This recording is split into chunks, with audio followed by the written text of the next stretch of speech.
high volt နဲ့ low volt ကွာခြားချက် solar inverter တွေနဲ့တွဲဖက်သုံးစွဲနေတဲ့ battery တွေမှာ high volt နဲ့ low volt ဆိုပြီးတော့မှနှမျိုးတွေ့ရှိရတတ်ပါတယ် low volt battery တာမန်အပြင်12 volt 24 volt 48 volt လောက်ထိကို low volt လို့ခေါ်ပါတယ် inverter ရွယ်စားအနေနဲ့ကတော့1 kW လောက်ကနေပြီးတော့မှ12 kW လောက်ထိမှသုံးထားရမို့လို့အခုလက်ရှိအခြေအနေမှာတော့အသုံးအများဆုံးမျိုးစားတွေပဲဖြစ်ပါတယ်ဗျအိမ်သုံးဆိုင်သုံး5 kW 6 kW 12 kW တက်မှာဆိုရင်တော့ဖြင့်48 volt battery နဲ့တွဲသုံးတဲ့ inverter တွေကိုပဲတက်ဆင်ပါတယ်ဗျ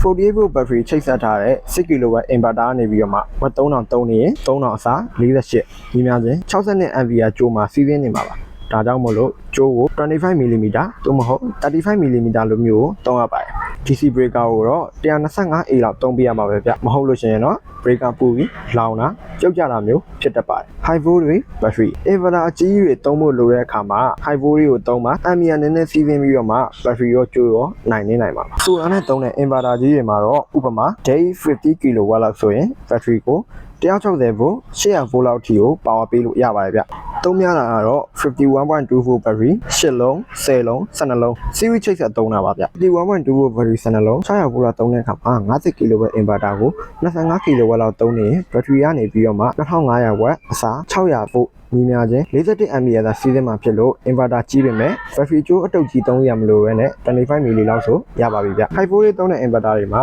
solar နေပြီး inverter စီလာတဲ့ solar ကြိုးမှာ900 volt လောက်နဲ့အများဆုံး173 ampere သာစီးဆင်းလာတာမို့လို့ solar ကြိုးကို4 mm 6 mm အသေးတွေနဲ့သာသုံးကြတာပါတွဲဖက်အသုံးပြုတဲ့ MC volt connector solar DC breaker တွေကိုတော့1500 volt လောက်သုံးပေးရပါတယ်အိမ်သုံးတွေအတွက်ကျ inverter 5 kW 6 kW 12 kW လောက်သာသုံးတာမို့ low volt နဲ့ရပါတယ်လုပ်ငန်းသုံးလို့မျိုး inverter 20 kW 30 kW 50 kW တက်ကြီးသွားရင်တော့ high volt နဲ့သာဆင်ပြိုမှာမို့လို့ထုတ်လုပ်သူတွေက high volt ကိုထုတ်လုပ်ကြတာဖြစ်ပါတယ်လူချင်းမျိုးတို့အနေနဲ့ကိုသုံးမဲ့လုပ်ကိုတက်ချက်ပြီးကိုက်ညီတဲ့ inverter battery ကိုရွေးချယ်ဝယ်ယူတက်ဆင်လို့ရပြီးတော့မှတိလို့တာမီးလို့တာလေးများရှိရင်လည်းကျွန်တော်တို့ရဲ့ Titan Solar မြန်မာမှာဆက်သွယ်မေးမြန်းလို့ရနိုင်ပါတယ်ဗျ